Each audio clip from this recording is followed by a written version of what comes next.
O reajuste para 2026, em reunião com o ministro Barroso, né, a FenaJuF se reuniu recentemente com o ministro Barroso, ele deixou claro que precisava ter um consenso, porque no fórum de carreira do CNJ, eu sou representante da FenaJuF nessa gestão agora, eu sou representante da FenaJuF no fórum de carreira, né? E ele disse que tem a FenaJuF e tem o Sindijus, que é o sindicato de Brasília, que é muito grande, tem os mais de 20 mil servidores na base, que são os servidores de Brasília, né, que são dos tribunais regionais lá e dos tribunais superiores, então é muita gente, né? Então, o ministro Barroso disse que teria que ter consenso entre a FenaJuF e o Sindijus para qualquer coisa avançar, que se não tivesse consenso, que ficaria tudo como está hoje. Então, diante desse cenário, que foram as palavras proferidas pelo próprio ministro, né?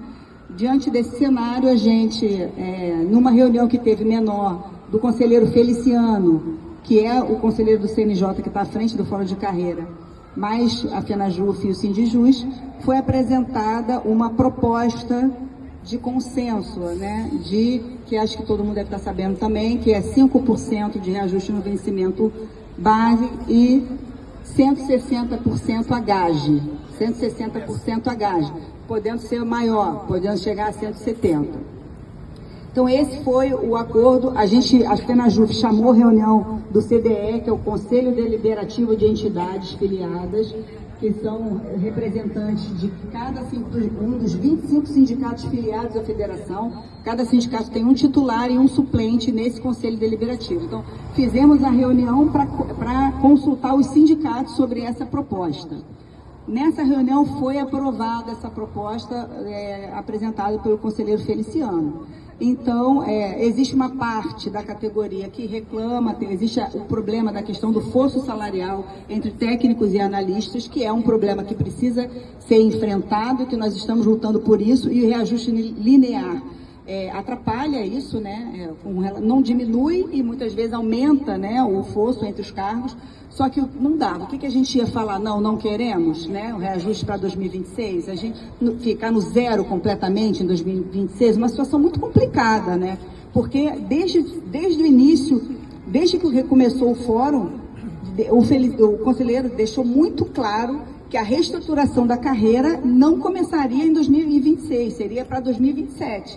Isso ele deixou muito claro, que em 2026 o que conseguiria era algum reajuste. Desde o início ele falou isso. Então, a FenaJuF submeteu ao CDE e foi aprovado esse reajuste para 2026. Então, uma das pautas é essa, que a gente precisa pressionar, porque precisa incluir no orçamento de 2026. Então, a próxima reunião do Fórum de Carreira é dia 9 de julho e ficou acordado que nós apresentaríamos um projeto mesmo de reajuste ao conselheiro nessa reunião. Então, nessa reunião do dia 9, a gente vai apresentar o projeto de reajuste para 2026 nesses moldes que eu falei para vocês, 9 de julho agora.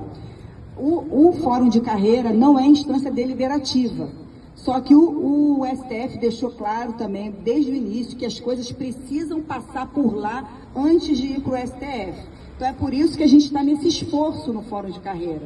É uma coisa muitas vezes complicada, às vezes as coisas demoram a andar. Só que é por isso, existe essa demanda, essa exigência do STF que se passe por lá antes. Então, dia 9 a gente vai apresentar, uma vez que no dia 9 fique acordado, aprovado na reunião do fórum, vai ser finalmente encaminhado ao STF e aí a gente passa para um outro nível de negociação, que é já com quem realmente tem o poder decisório, que é o STF, que é quem tem a atribuição de encaminhar para o Congresso Nacional qualquer plano nosso relacionado a reajuste e reestruturação da carreira. Então, em relação ao reajuste, é isso.